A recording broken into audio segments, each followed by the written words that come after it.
Here we go, yo. Here we go, yo. So what's the scenario? All right, friends, we're going for it. We're combining the breath work and the come to your senses. Are you ready for this? Are you ready for this level of awesomeness in your life? I think you are. So no lecture today, we're just gonna get right to it. So go ahead and get comfy, turn on the lights, make sure your computer has any other windows shut down, and let's go ahead and sit with our back supported and our head free.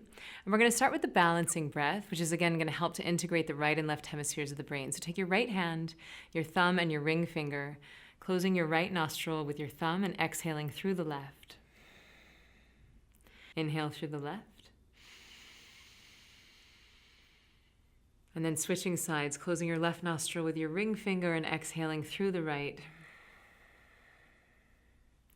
Inhaling through the right. Letting this be a big, delicious inhale. When you get to the top of the inhale, take one more sip of air and then switch sides and let that air just fall out of the left nostril, all the way to empty.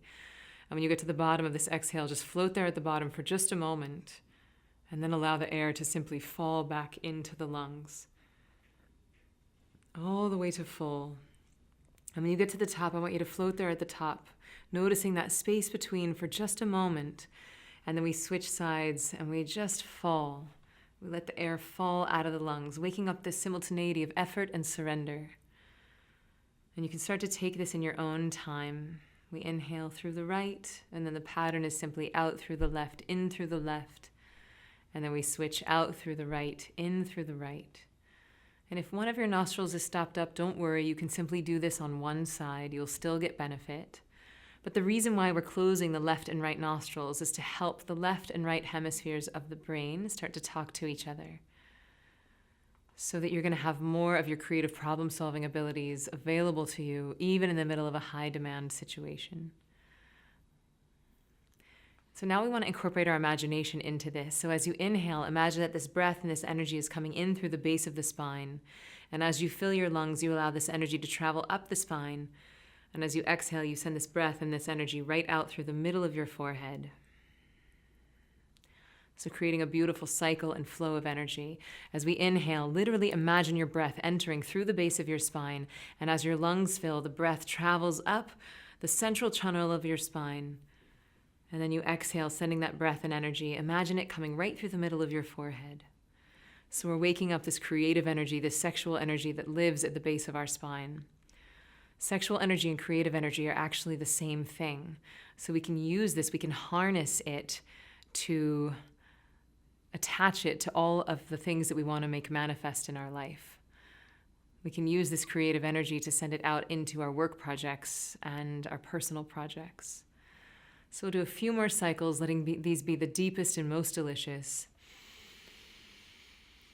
Filling your lungs all the way to full and emptying them all the way to empty. And dancing in that little space between, that little space at the bottom of the exhale and the little space at the top of the inhale.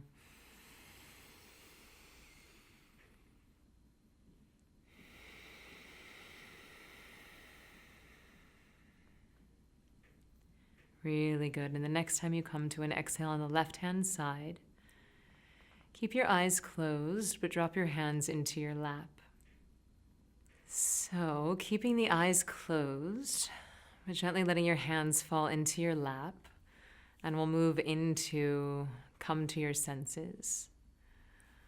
So starting to tune your attention to your sense of hearing, and dialing into the most prevalent sound you can detect right now. Gentle reminder that meditation is not going to make you deaf. Your eardrums are still going to work just fine.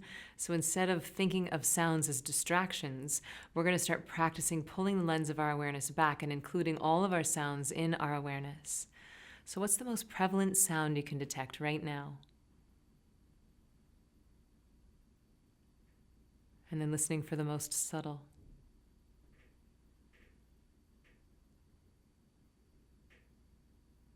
Really good. And on your next breath, gently moving your awareness to your sense of touch. So what's the most prevalent tactile sensation happening in your body right now?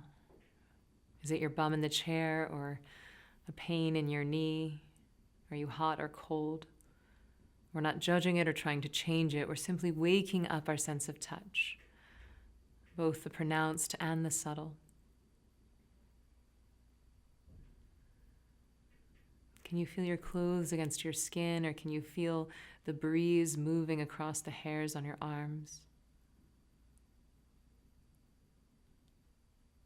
Or even the breath as it comes in and out of the nostrils? Really good. And on your next breath, bringing your awareness to your sense of sight, even with the eyes closed. Really see what you're seeing. It might simply be blackness, or perhaps you can see the light shining through your eyelids, or even the cells dancing in front of the membranes of your eyes. Noticing the prevalent and the subtle. Some people say that God is in the details.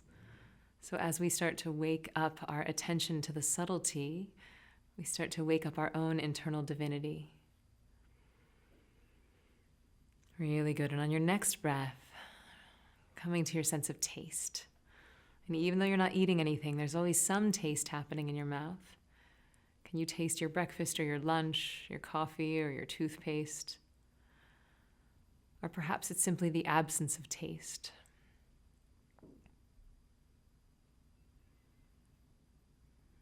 Really good. And on your next breath, taking a deep, delicious inhale and really smell what you're smelling. What's the most prevalent smell happening for you right now?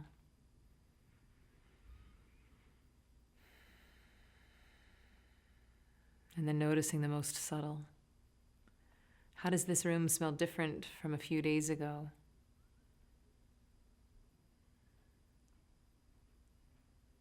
Really good. And now we'll start to play with holding all 5 of these senses in our awareness at the same time.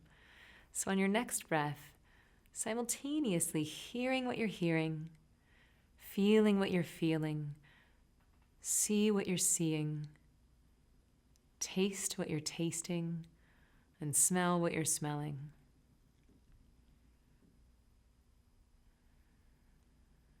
As we wake up our 5 senses, we move ourselves into our bodies and into the right now, which is where we access our bliss and fulfillment.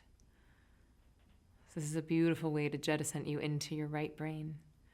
So again, on your next inhale, waking up your sense of hearing, your sense of touch, your sense of sight, your sense of taste, and your sense of smell. Giving yourself permission to be so deliciously present in your body, so fully human. And one final time, holding all 5 senses in your awareness at the same time. Hear what you're hearing, feel what you're feeling, see what you're seeing, taste what you're tasting, and smell what you're smelling. And knowing that these 2 elements are really beautiful ways to prime your body for meditation. We use the balancing breath to de-excite the nervous system, and then we use come to your senses to pull the lens of our awareness back so that we can accept and include anything that happens during our meditation inside of the experience. Really good. So taking one deep, delicious inhale through your nose, waking up your body, and then exhaling, starting to move your hands, move your feet, bringing your awareness into the body, into the room, into the right now. And ever so gently in your own time, you can start to slowly open the eyes. And it's really important that we take our time coming out of these practices. So if you notice that you start to get headaches after you meditate, feel free to take a little bit more time on the back end, or perhaps open your eyes halfway and then close them again, and then open them 3/4 and close them again. But we want to take care that we're entering and exiting the meditation with elegance and ease.